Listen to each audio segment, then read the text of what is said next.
Hello, friends who are worshiping with us on this Good Friday. It seems like it was only a little while ago, actually about 6 weeks ago, that we began Lent in the case of our Fresh Start friends at Miracle Mile campus, and we observed Ash Wednesday. And if you happen to have been with us that evening, you might have received ashes in the shape of a cross on your forehead. And you received those ashes, we said to you, from dust you have come, unto dust you will return. And now we appreciate the fact that God is bringing us through this very special time of Holy Week that we call Good Friday or God's Friday. And we're happy that you're with us. And I think it's so important that you're with us because to appreciate the celebration of Jesus' resurrection this coming weekend, we really need to remember what happened on Good Friday or God's Friday. And so, I was just reminded as I thought about this service right now that the distinction that we have as Christians, we've inherited a wonderful legacy from our founding fathers and from the history of the United States. Many of our founding fathers were believers, yet they would say that they were deists, or maybe Christian deists. The deists, an analogy to explain deism is that God is a divine watchmaker, and he winds up the watch, and he makes the watch, and he sets it going, and then God stands back and just allows it to work itself out. We believe as Christians that God is very active in our lives. And Good Friday is a prime example of that. God loved us so much that he intervened in our lives, and he sent his son to die on the cross. And what a tragedy it is to go from Palm Sunday and celebrate Easter without appreciating what happened on God's Friday. So I'm glad you're here. I welcome you, whether you're a regular part of one of our campuses or you just happen to stop by for this service. God bless you as a couple of our church family members share with us what sometimes in tradition is called Tenebrae, where we remember Jesus' last moments of his life. God bless you.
Jesus prays in Gethsemane.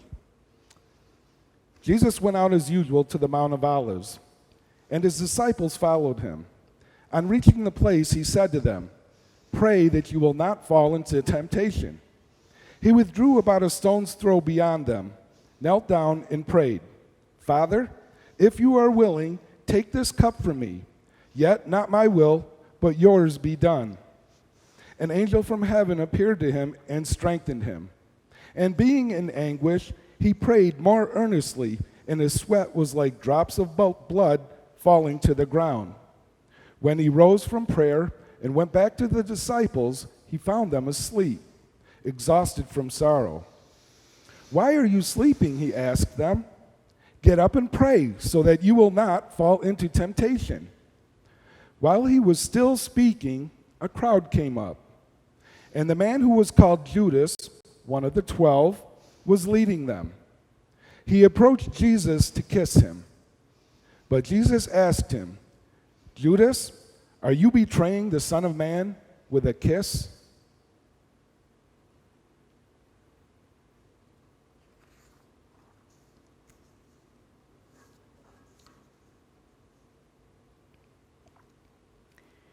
Peter denies Jesus. Then seizing him, they led him away and took him into the house of the high priest. Peter followed at a distance. And when some there had kindled a fire in the middle of the courtyard and had sat down together, Peter sat down with them. A servant girl saw him seated there in the firelight. She looked closely at him and said, "This man was with him."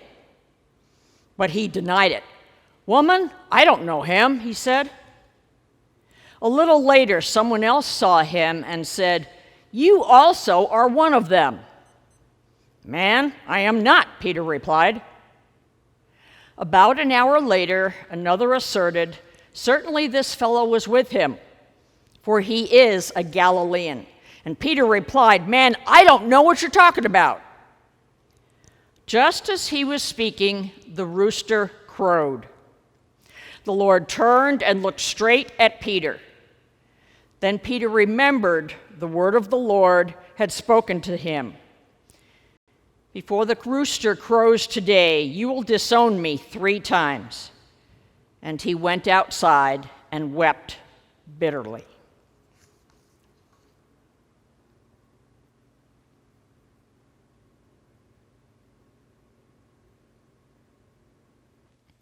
Jesus is tried before Pilate.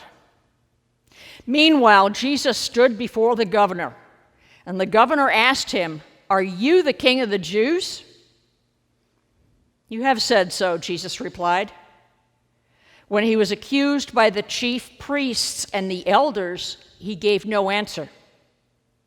Then Pilate asked him, "Don't you hear the testimony they are bringing against you?" But Jesus made no reply, not even to a single charge, to the great amazement of the governor.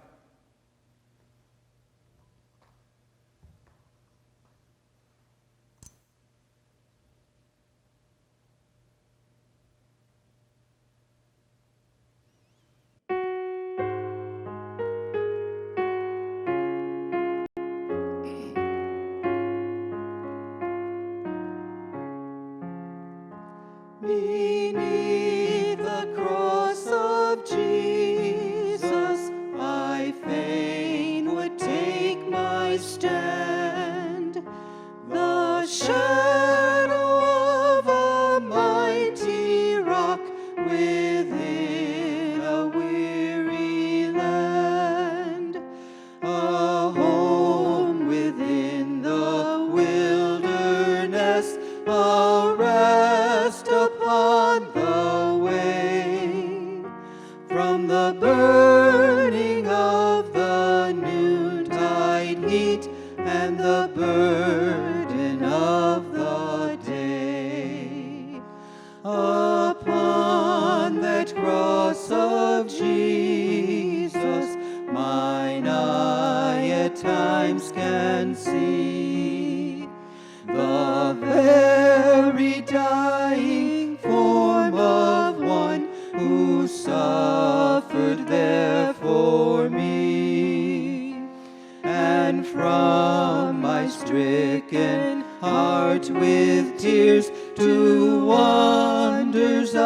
confess the wonders of redeeming love and my unworthiness.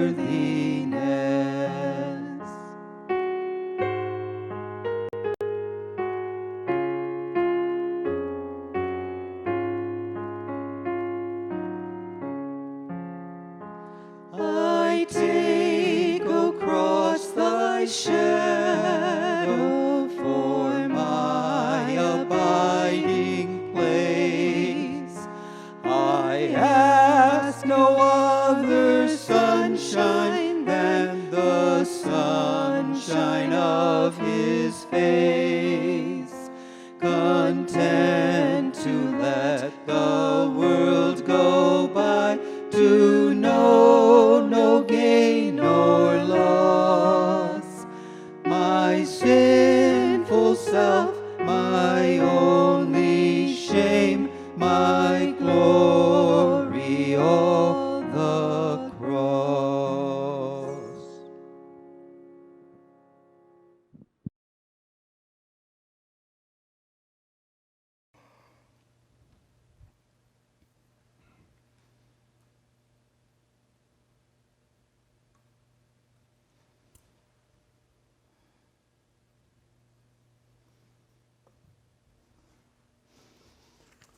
Jesus is handed over to be crucified. Now, it was the governor's custom at the festival to release a prisoner chosen by the crowd. At that time, they had a well-known prisoner whose name was Jesus Barabbas. So when the crowd had gathered, Pilate asked them, "Which one do you want me to release to you? Jesus Barabbas or Jesus who is called the Messiah?" For he knew it was out of self-interest that they had handed Jesus over to him. While Pilate was sitting on the judge's seat, his wife sent him a message. "Don't have anything to do with that innocent man, for I have suffered a great deal today in a dream because of him." But the chief priests and the elders persuaded the crowd to ask for Barabbas and to have Jesus executed. "Which of the two do you want me to release to you?" asked the governor. "Barabbas," they answered. "What shall I do then with Jesus, who is called the Messiah?" Pilate asked. They all answered, "Crucify him." "Why? What crime has he committed?" asked Pilate. But they shouted all the louder, "Crucify him." When Pilate saw that he was getting nowhere, but that instead an uproar was starting, he took water and washed his hands in front of the crowd. "I am innocent of this man's blood," he said. "It is your responsibility." All the people answered, "His blood is on us and on our children." Then he released Barabbas to them, but he had Jesus flogged and handed him over to be crucified.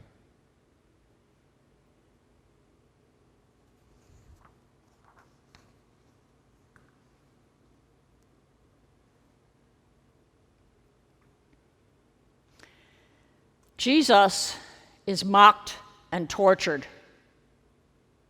Then the governor's soldiers took Jesus into the praetorium and gathered the whole company of soldiers around him. They stripped him and put a scarlet robe on him, and then twisted together a crown of thorns and set it on his head. They put a staff in his right hand.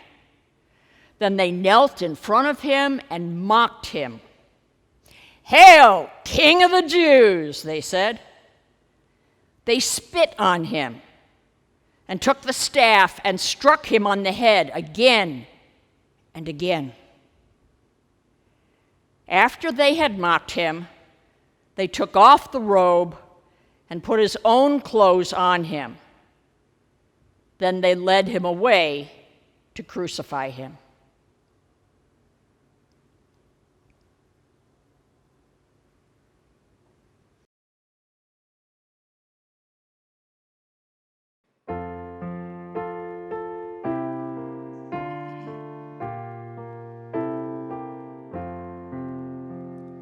When I survey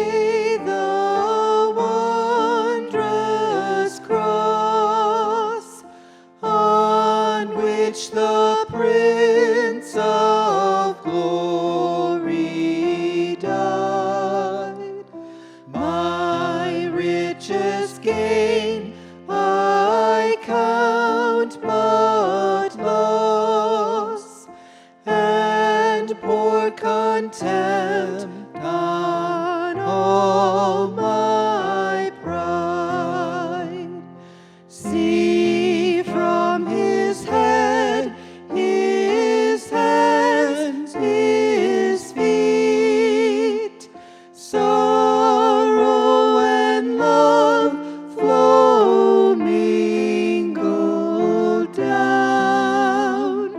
Did e'er such love and sorrow meet, or thorns compose so rich a crown?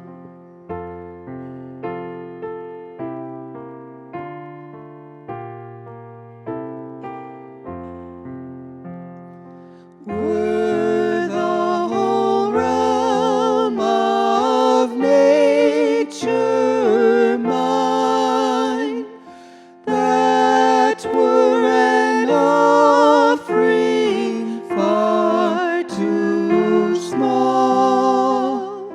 Love so amazing, so divine,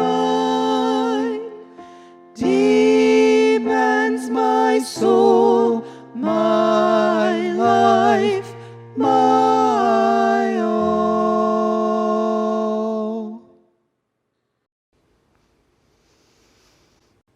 The crucifixion of Jesus. A certain man from Cyrene, Simon, the father of Alexander and Rufus, was passing by on his way in from the country, and they forced him to carry the cross. They brought Jesus to the place called Golgotha, which means the place of the skull. Then they offered him wine mixed with myrrh, but he did not take it. And they crucified him, dividing up his clothes. They cast lots to see what each would get. It was 9 a.m. when they crucified him. The written notice of the charge against him read, "The King of the Jews." They crucified 2 rebels with him, one on his right and one on his left. Those who passed by hurled insults at him, shaking their heads and saying, "So, you who are going to destroy the temple and build it in 3 days, come down from the cross and save yourself." In the same way, the chief priests and the teachers of the law mocked him among themselves. "He saved others," they said, "but he can't save himself. Let this Messiah, the King of Israel, come down from the cross, that we may see and believe." Those crucified with him also heaped insults on him.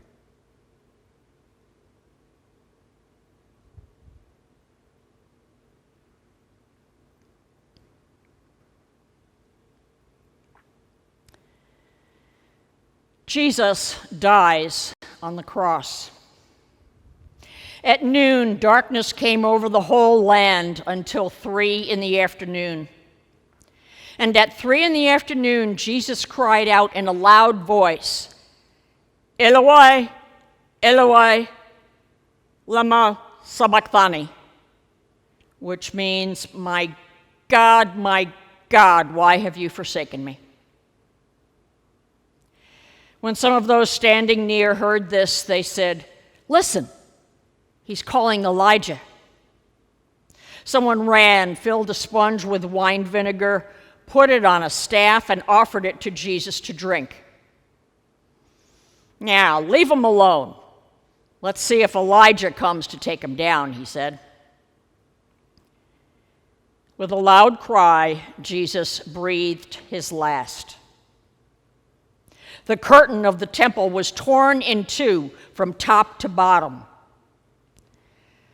And when the centurion who stood there in front of Jesus saw how he died, he said, "Surely this man was the Son of God."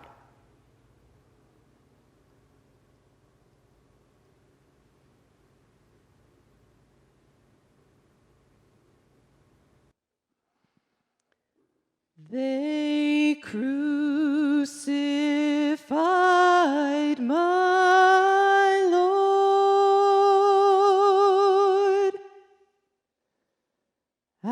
he never said a mumbling word. They crucified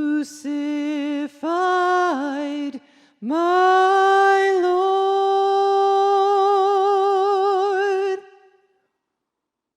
and he never said a mumbling word.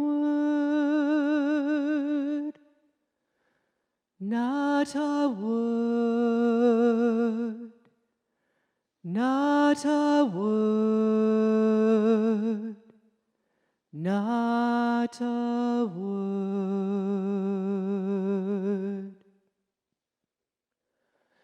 They nailed him to a tree, and he never said a mumbling word. They nailed him to a tree,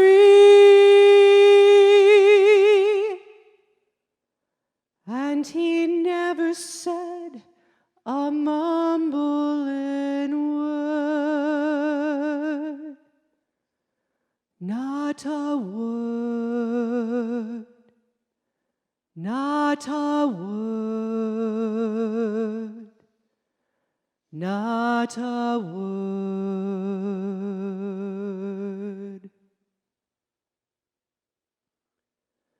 They pierced him in the side, and he never said a mumbling word.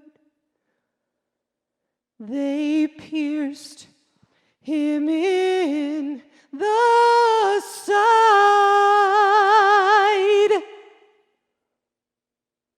and he never said a mumbling word. Not a word, not a word, not a word.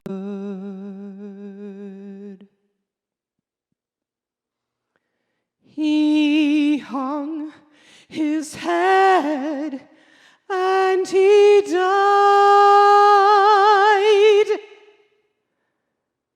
and he never said a mumbling word. He hung his head and he died, and he never said a mumbling word. Not a word, not a word, not a word.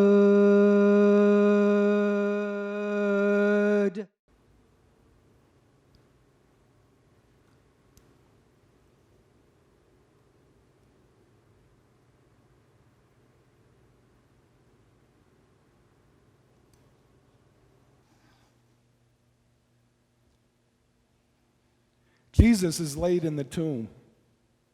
Now there was a man named Joseph, a member of the council, a good and upright man, who had not consented to their decision and action. He came from the Judean town of Arimathea, and he himself was waiting for the kingdom of God.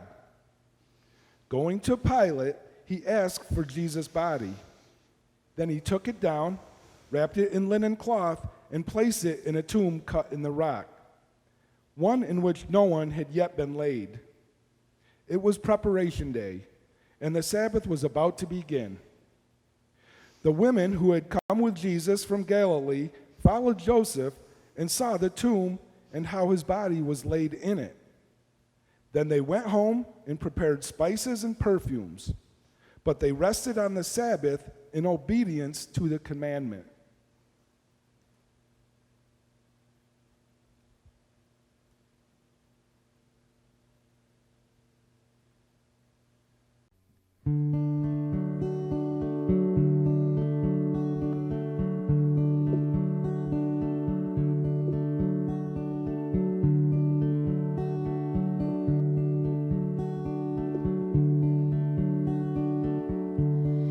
Were you there when they crucified my Lord?